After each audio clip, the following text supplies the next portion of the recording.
Olá, bem-vindo ao Papo Mobilidade, um programa criado pelo Gás Conecta em parceria com a Metrocard.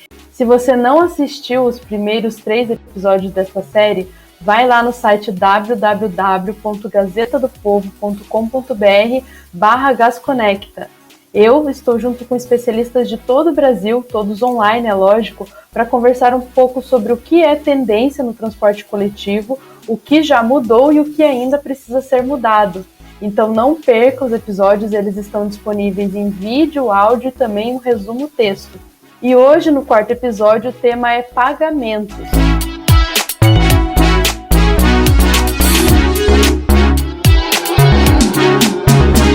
Pois é, vem por aí aplicativos, pulseiras, cartões por aproximação, mas mais do que a gente discutir os dispositivos que vão ser mudados, vale também a reflexão sobre como a tarifa é cobrada, de que forma a gente pode inovar nessa área, e enfim, para falar um pouquinho sobre isso e discutir esse tema de forma mais aprofundada, eu estou aqui com a diretora para a mobilidade da Mastercard, a Fernanda Caraballo. Tudo bem, Fernanda?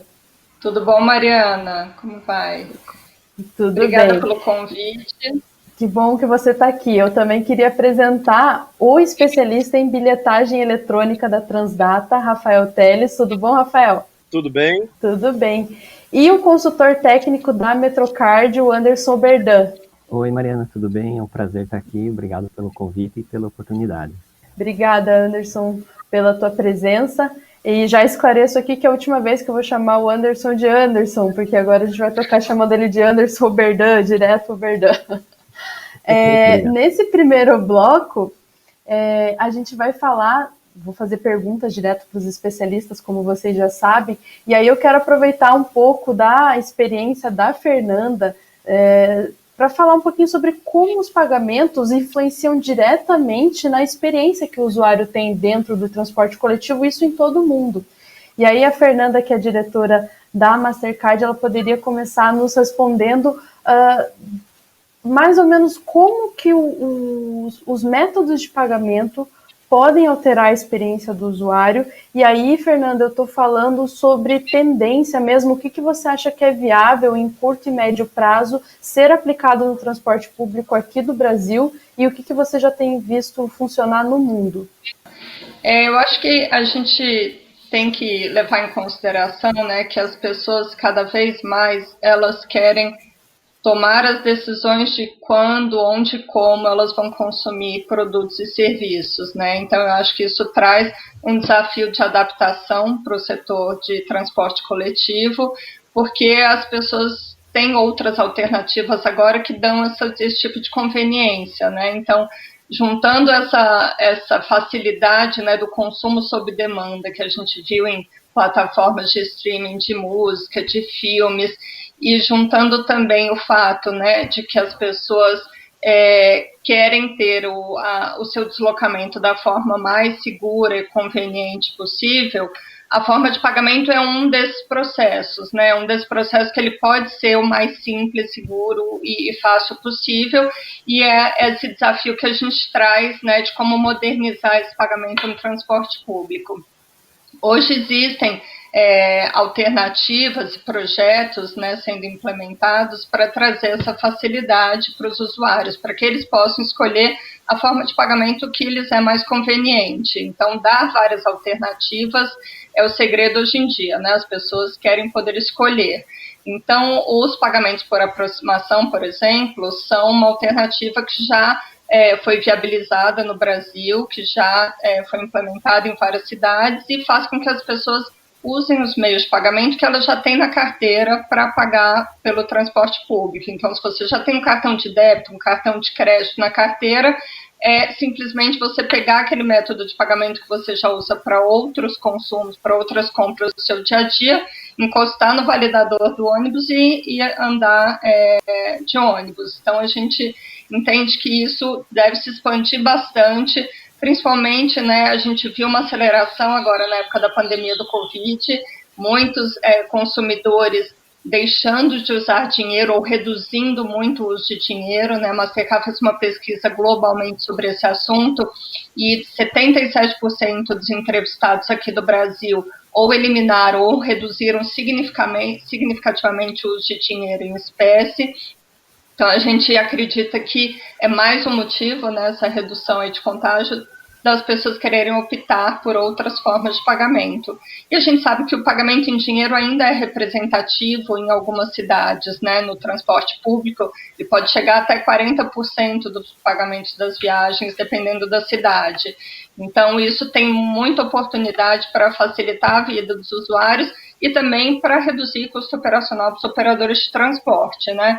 E a gente vê também uma grande expansão de compras de crédito por canais digitais, seja por site, por aplicativo, o usuário poder comprar o crédito ou a passagem e entrar no transporte usando alguma forma de acesso, como um QR Code, por exemplo. Então, isso também, a curto e médio prazo, a gente deve ver bastante expansão e crescendo bastante no Brasil. São coisas que em outros países da Europa, dos Estados Unidos, já acontecem e já estão bastante espalhados, né? Nova York colocou ano passado o pagamento por aproximação com cartões, Singapura, Roma, a gente tem exemplos em todos os continentes de grandes cidades já adotando essa tecnologia pela facilidade, pela conveniência e pela redução de custo para o operador.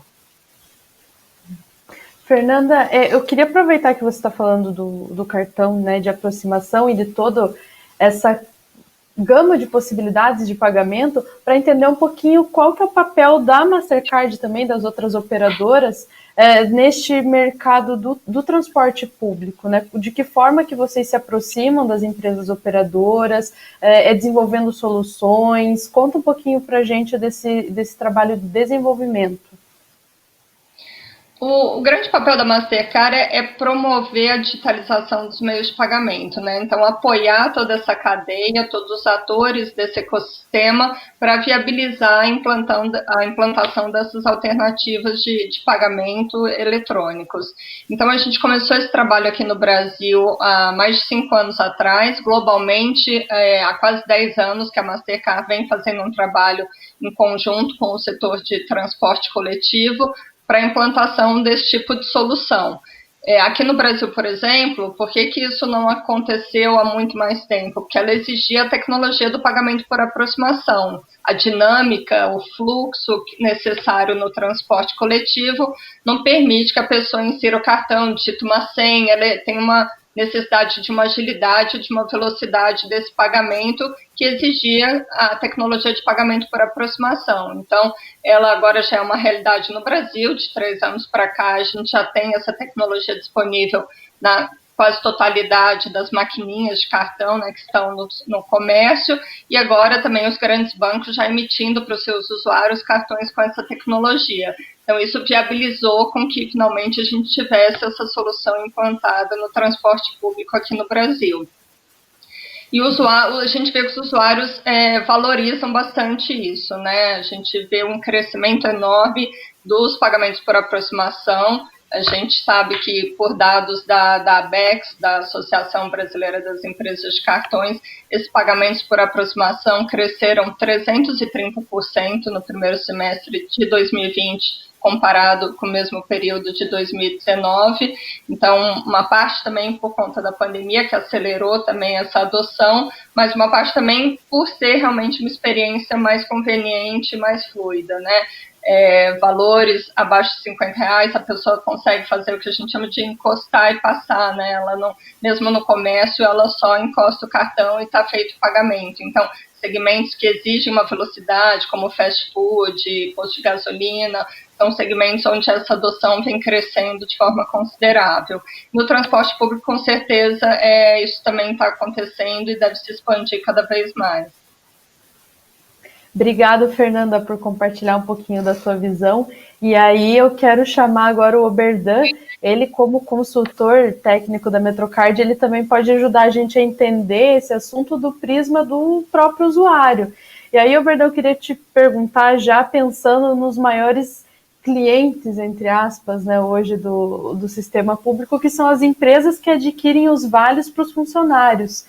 E eu queria que você contasse para a gente o que você tem visto, se você acha que essa forma de aquisição também vai mudar e o que é tendência para o usuário, né, nas empresas usuárias do transporte público?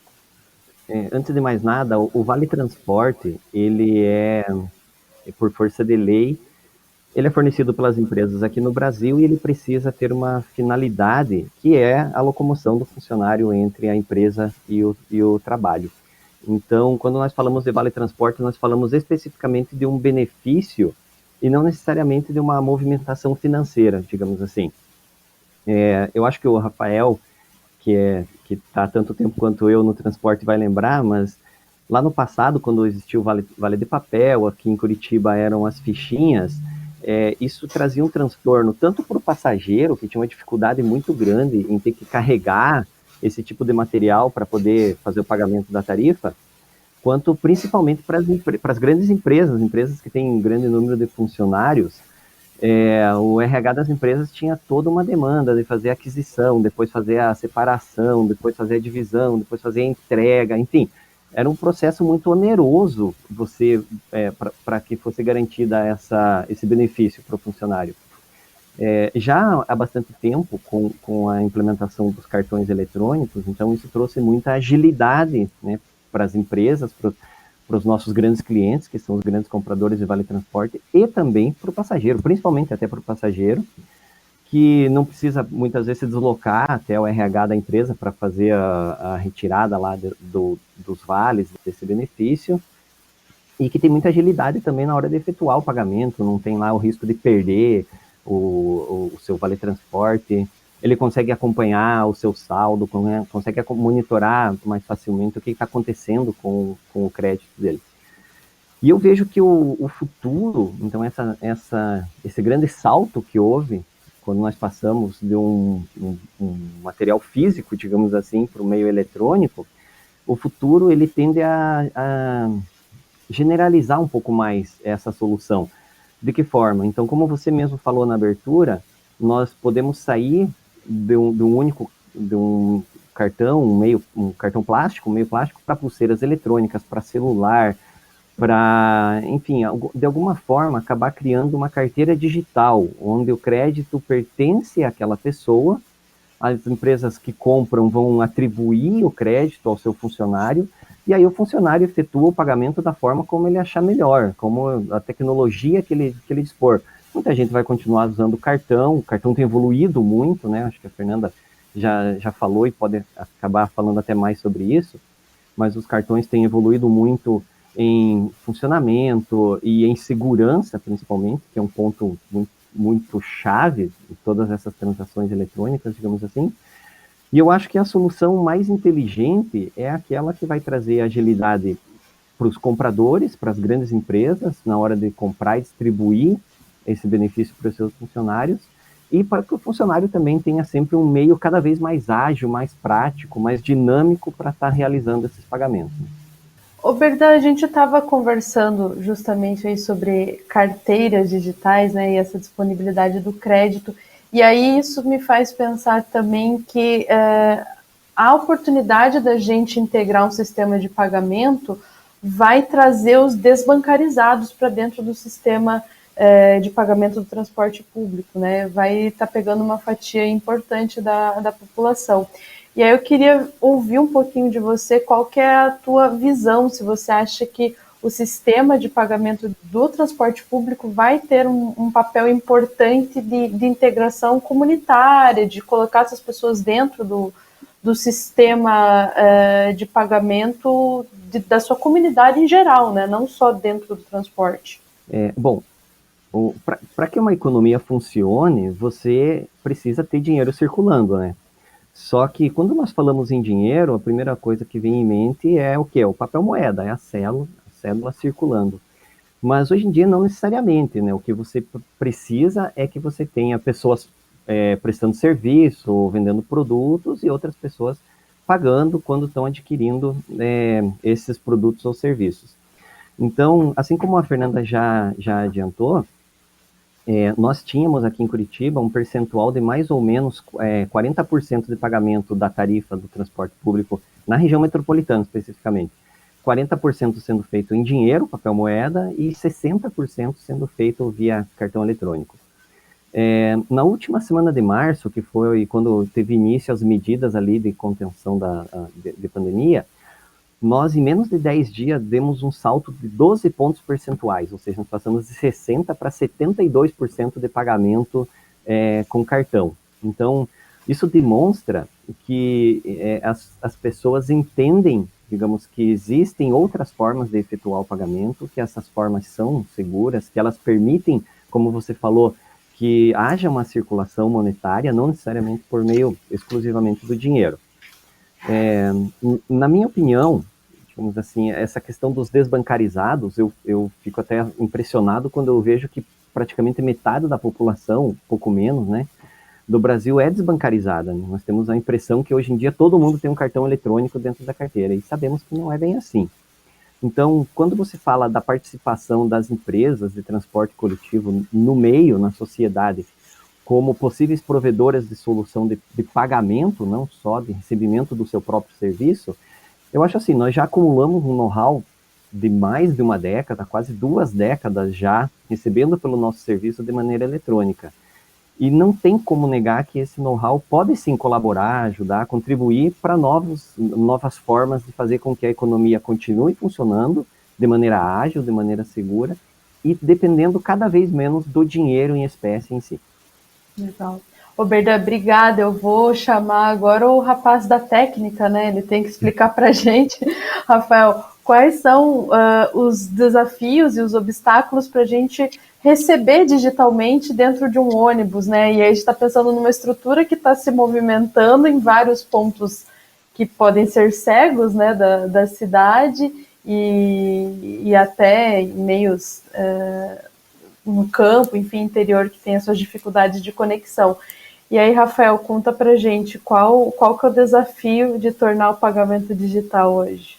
Por incrível que pareça, ele é muito menos tecnológico do que se imagina a princípio. Claro que você ter uma boa cobertura de 3G, 4G ou futuramente 5G acaba sendo um facilitador, porque nessa integração com novos meios de pagamento, você precisa fazer transações em tempo real, online, mas a gente já tem soluções de contorno para isso.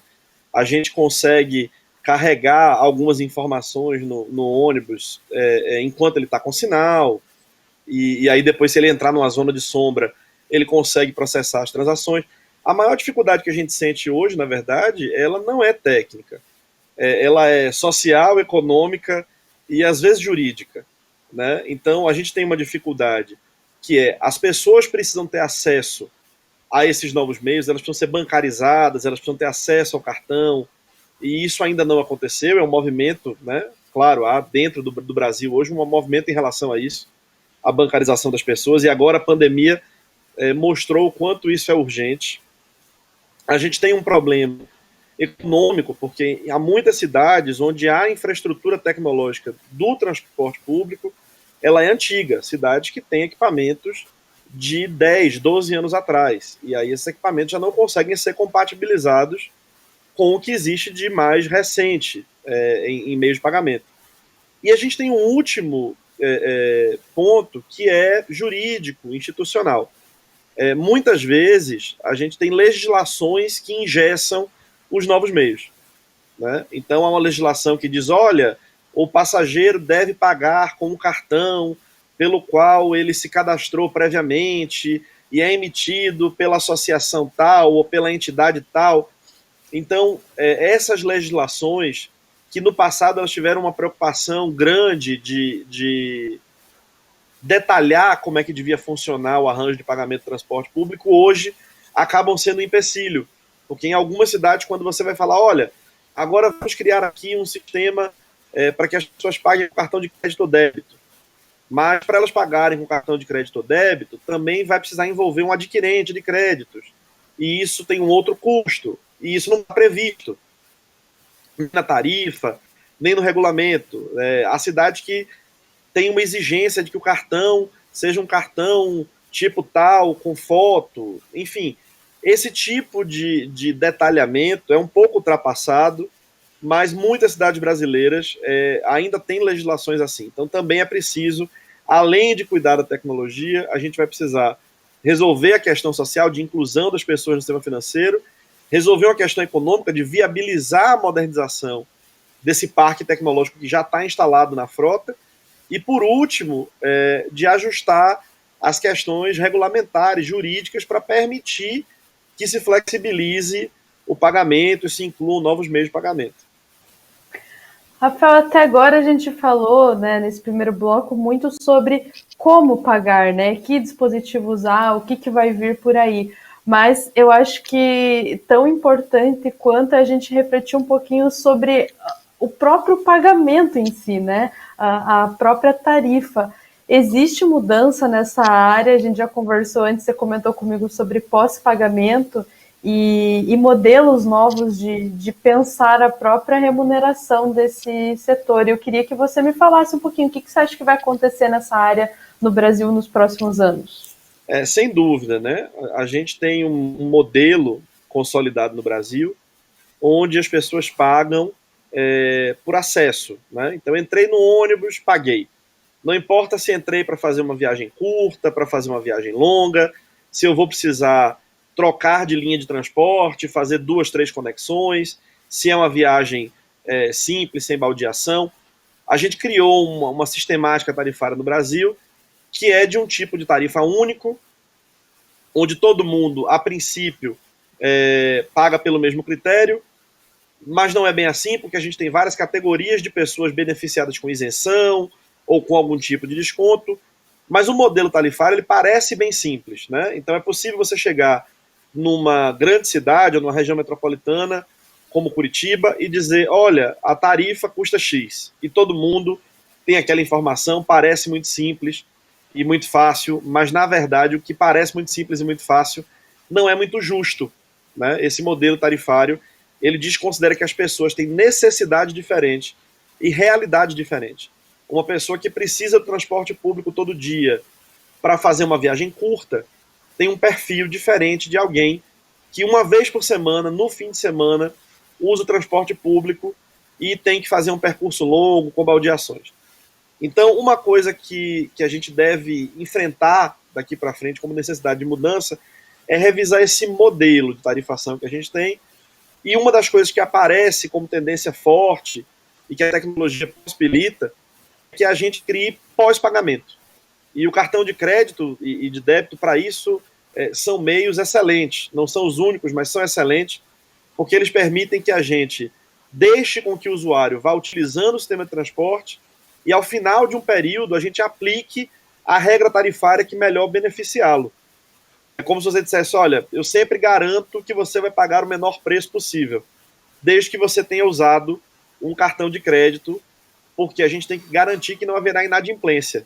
Então, isso é uma tendência, já acontece em alguns lugares do mundo, e a gente já começa, nesse momento, a se movimentar para ter isso como realidade também no Brasil, né? Acreditamos que é algo que vai acontecer ao longo dessa década, né? Até o final dessa próxima década, e isso deve ser a realidade dos sistemas de transporte brasileiros.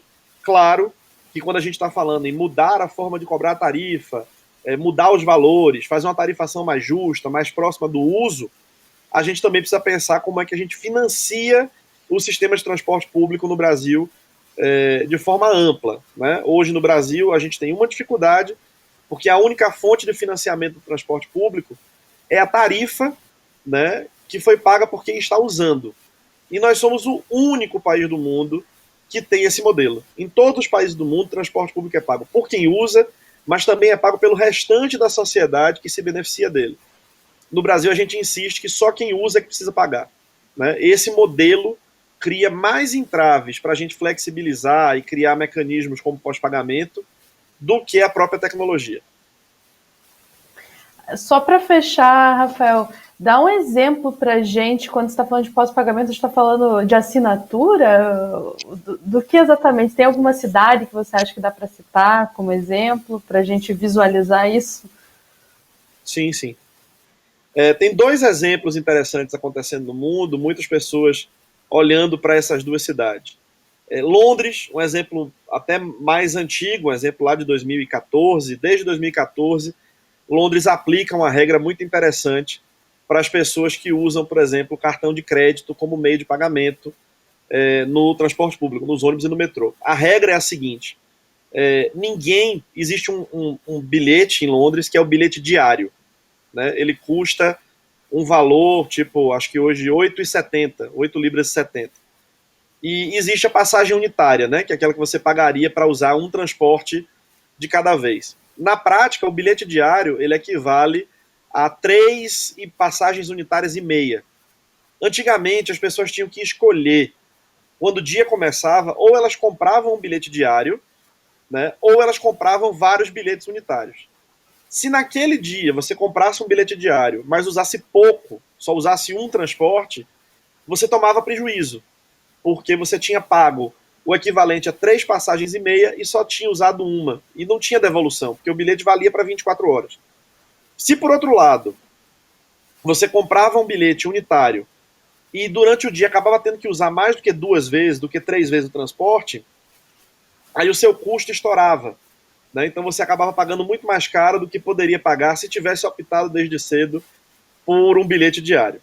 E aí, quando veio o pagamento com cartão de crédito, tornou-se possível o seguinte: olha, as pessoas vão passando e o sistema vai olhando como é que elas estão usando e decide se é mais conveniente pagar uma tarifa diária ou pagar uma tarifa unitária. Então, enquanto for mais barato para o passageiro pagar uma tarifa de cada vez, o sistema vai adotar esse mecanismo. Quando ele atinge um custo diário de 8 libras e 70, o sistema passa a considerar que você comprou um passe diário. De forma que você, automaticamente, o sistema de bilhetagem no transporte público, ele sempre direciona para que as pessoas paguem o menor valor possível diante daquele uso. Né? O outro exemplo vem da Finlândia, é o Sync. Né? O Sync criou um mecanismo de assinatura. Então as pessoas assinam o serviço de transporte público como se fosse uma TV a cabo ou como se fosse um plano de celular. E aí nessa assinatura estão incluídos alguns serviços. Você pode usar tantos dias, ou você pode usar tantos dias de transporte mais bicicleta compartilhada, pode usar o transporte mais patinete, pode fazer 2 ou 3 corridas de táxi naquele período. Existem vários planos para que você adeque o seu perfil, a sua necessidade de mobilidade a um pagamento mais justo possível. Então, você não paga a cada vez que usa, você paga para o serviço existir e ficar disponível para você todos os dias. Né? E esse é um modelo também muito interessante. Esse aí, de Helsinki, já é um modelo mais novo e que está sendo amadurecido. Legal, Rafael, muito obrigado. Eu vou abrir agora o microfone para vocês, porque a gente começa o segundo bloco, e aí vocês podem trocar figurinhas, né, muito melhor do que eu, já se conhecem de longa data. E, Oberdan, se você quiser começar, eu sei que você já tinha 2 perguntas preparadas, isso? Isso, exatamente. Bom, eu queria começar com a Fernanda, perguntar para ela como que ela tem acompanhado, como eu citei, são vários os métodos que estão surgindo para pagamento, e como que ela tem acompanhado a questão dos investimentos em segurança, como se a segurança tem evoluído tanto quanto os meios, né? Uhum. O Bernardo, sabe que na indústria financeira, obviamente, segurança é um aspecto crítico, né? E um dos principais itens onde são feitos os investimentos na indústria de pagamento.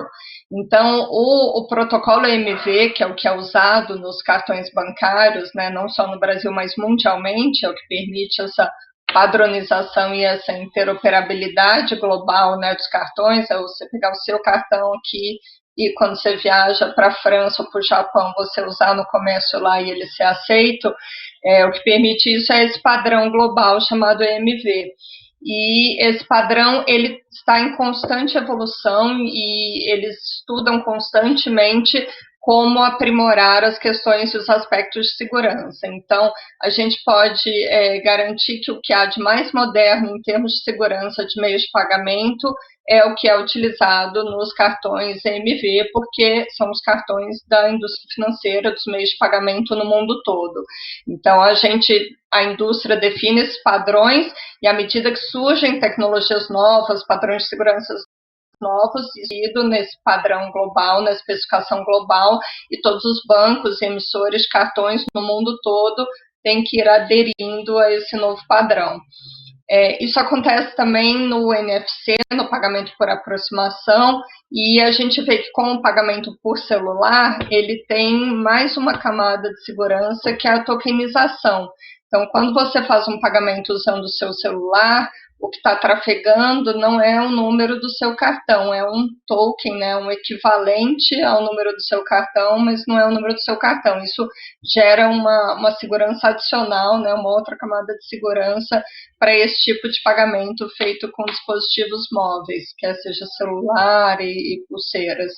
Então, eu posso dizer com tranquilidade que os cartões bancários são o que há de mais seguro em termos de indústria de pagamento. Agora, Mariana, se você me permite, não quero tomar o teu lugar, mas gostaria de fazer uma pergunta para o Rafael também, né? Aproveitando que já estou aqui. Claro!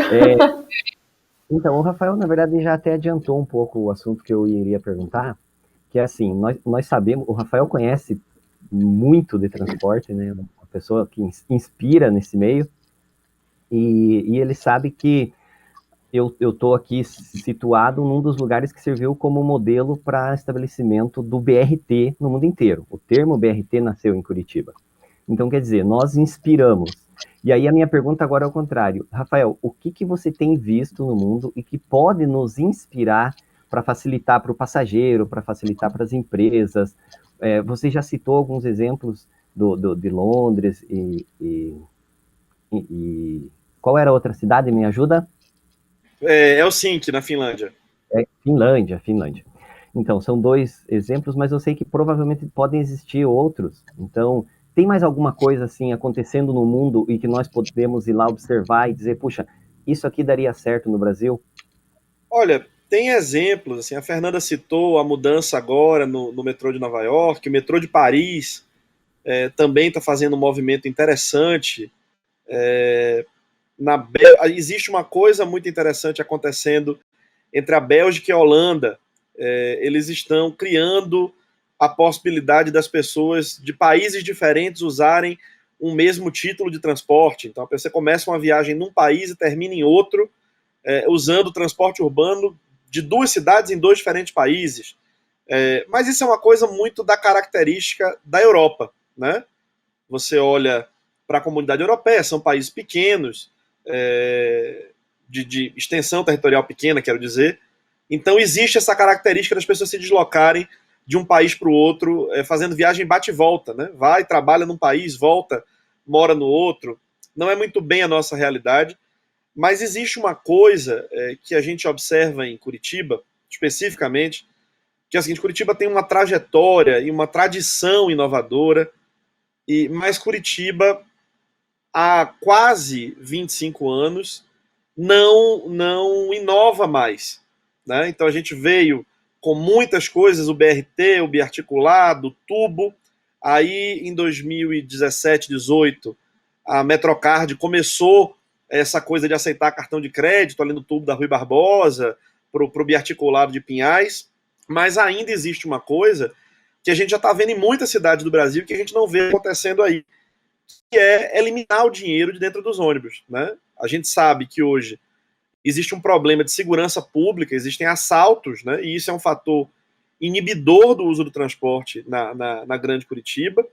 E mesmo com esse problema que é de segurança pública, ainda não existe um plano claro de impedir que as pessoas façam o pagamento em dinheiro a bordo dos ônibus, como já acontece em muitas cidades do Brasil, né? Hoje, 35 cidades do Brasil já não aceitam mais dinheiro dentro do ônibus, e há outras no mundo que estão seguindo esse caminho. Londres foi o caso mais famoso, mas há outras cidades no mundo que estão tomando esse mesmo rumo. Então, talvez a próxima inovação que a gente espera de Curitiba seja aproveitar que há tantos meios de pagamento, que a tecnologia evoluiu tanto, para tomar esse caminho também, que é um caminho que, além de dar velocidade para o transporte, melhora a experiência do usuário e aumenta a segurança. Só complementar, quando a gente fala, né, do pagamento em dinheiro, eu concordo com o Rafael, nesse movimento vem acontecendo de eliminar a aceitação do dinheiro a bordo, e uma coisa interessante é que as pessoas têm a imagem de que não custa, né, para o operador receber em dinheiro, mas na verdade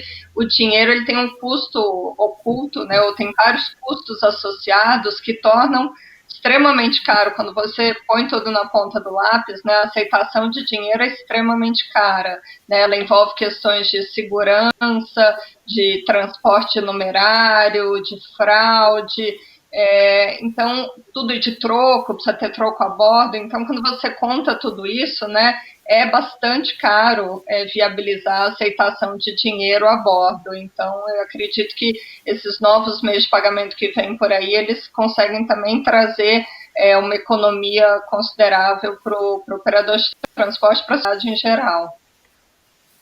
Fernanda, se você quiser fazer alguma pergunta para algum dos dois também, fica à vontade, aproveitar que o microfone já está contigo. Tá bom, eu queria ouvir do Rafael e do Berdan também. A gente vem notando o interesse, né, na linha de incluir financeiramente as pessoas e ajudar na bancarização, um interesse também do setor de transporte em se inserir, né, nesse meio e conseguir dar mais funcionalidades para os seus usuários, além do cartão que hoje só pode ser usado no transporte. Então, combinar esse cartão do transporte com um cartão de pagamento que possa ser usado no comércio em geral, onde ele possa também ter ali uma plataforma de relacionamento com esse usuário, que ele disponibilize uma conta digital, que a pessoa possa usar para fazer pagamentos. Quando a gente olha essa tendência, e olha a tendência também, né, dos sistemas baseados em conta no transporte, que o Rafael até comentou, cartão de crédito e débito são a fundação, a base para esses sistemas pós-pagos, que vão permitir, inclusive, uma sofisticação maior nas tarifações. Como que esses dois mundos se juntam e como vocês enxergam isso do ponto de vista dos empresários de transporte? Sobre a junção desses dois mundos, ela é natural agora, porque a gente vem de um modelo, né, um modelo que a gente poderia dizer tradicional, há 25, 30 anos, a gente, no Brasil e em quase todo mundo, usa o mesmo modelo, que é um modelo pré-pago, as pessoas têm que pagar antes para usar o transporte depois. Quando a gente começa a ver a tecnologia de meio de pagamento evoluir e o pós-pago se tornar uma possibilidade, a gente tem que lidar com o fato de que não dá para migrar 100% do formato de pagamento para essa nova realidade num prazo curto, porque a gente está falando de hábitos das pessoas e também está falando disso que a Fernanda coloca, que é a necessidade de incluí-las financeiramente, né? Não dá para você dizer, vai ser todo mundo vai pagar com cartão de crédito, se nem todo mundo tem um cartão de crédito. Então, no primeiro momento, a gente tem que fazer com que coexista. É um pouco diferente, mas também está acontecendo na Europa isso. É um movimento onde você tem dois sistemas funcionando ao mesmo tempo.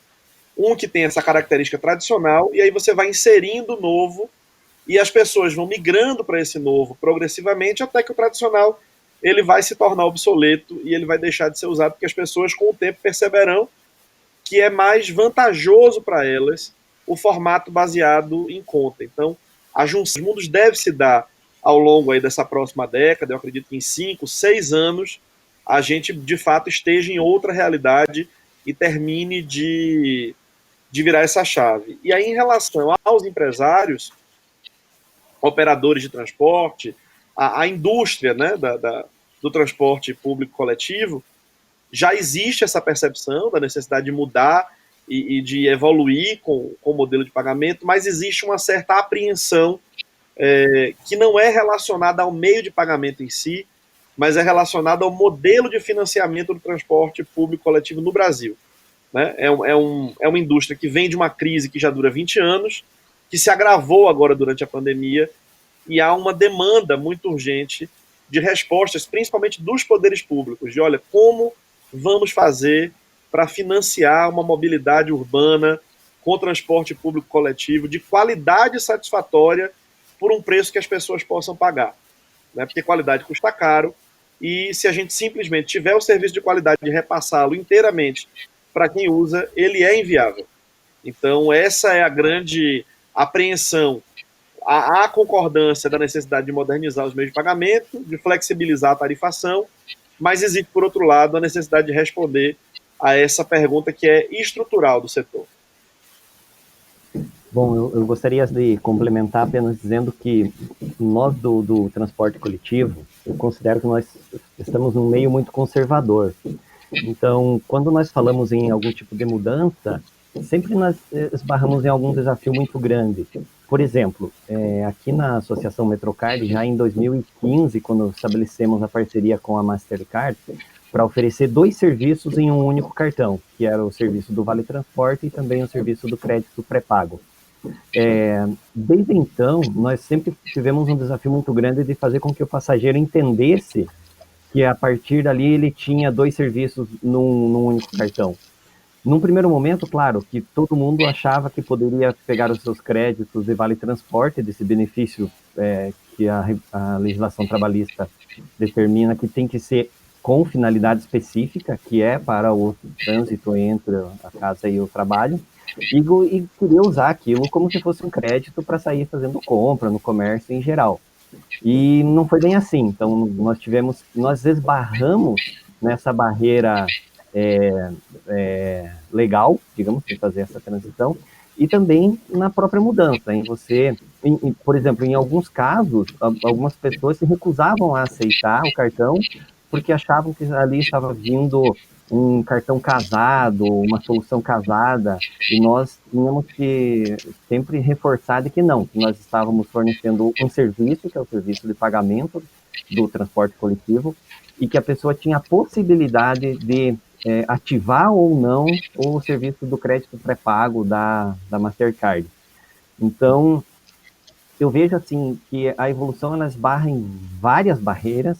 Aqui no Brasil nós temos barreiras regulamentares que são monolíticas, né, que nos impedem muitas vezes de evoluir, mas que a tendência é essa, que eu não ande com a minha carteira cheia de cartões, cada um para uma finalidade, para o meu ticket de alimentação, para o meu vale transporte, para o meu cartão de débito, para o meu cartão de crédito, enfim, que tudo isso esteja agregado dentro de uma única solução. Eu particularmente vejo que a tendência é essa.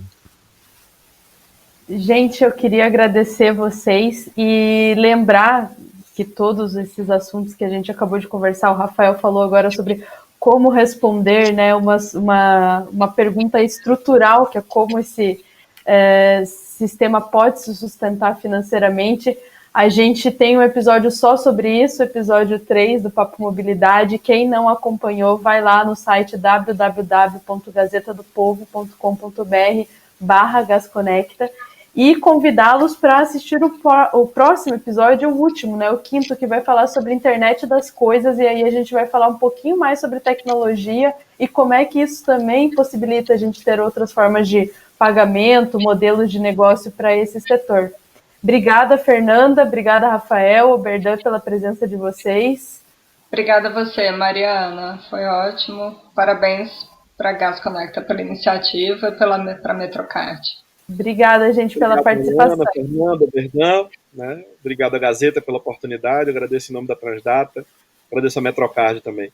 Bom, eu gostaria de agradecer também a oportunidade de poder estar aqui debatendo com a Fernanda, com o Rafael, e colocar sempre à disposição, né? Agradecer a Gazeta, agradecer a você pela brilhante condução, Mariana.